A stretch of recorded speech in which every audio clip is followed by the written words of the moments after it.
To now optimize our GAN, we need a loss function, and that is what we have here. At first, this may look a bit complicated, but we'll untangle it one by one.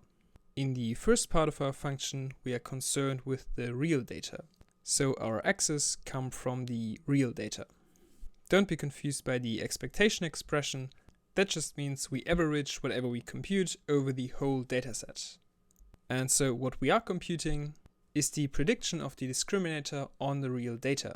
We also scale this value with the log, but that's not that important. And so a good discriminator will output values of 1 for real data. So the better the discriminator, the larger this expression. And in turn we can say if we want to optimize our discriminator, we have to maximize this term here. And that's why we have the max d in front. Now let's look at the second part. Here we are not concerned with the real data, but with the fake data. And so you can see we are taking here the mean over the random vectors, which we use to generate the fake data samples. For now, let's ignore the 1 minus and just focus on this part. This is the prediction of the discriminator for fake data, so samples generated by the generator. And a good or optimal discriminator would output zeros for the fake data, indicating that they are fake. So the better the discriminator, the smaller this part. And in turn, this would again mean to optimize the discriminator, we would have to minimize this part here.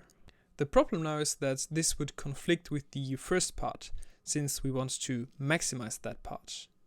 And this is where the 1 minus comes in, because the smaller this part, the less we subtract from the 1, and the bigger this part gets. And so the better the discriminator, the bigger also this part.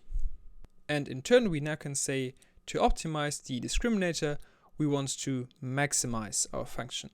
Now let's look at the generator. In the first part, the generator does not appear.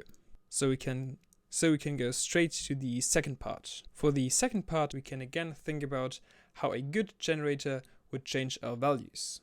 And so if the generator is good, the discriminator will have a hard time telling that the data is actually fake, so it will output values close to 1, thinking it's real, and then we get log of 0 or something close to it, and that results in minus infinity. So the better the generator, the more negative this part becomes. And in turn, we can again say, to optimize our generator, we want to minimize this equation.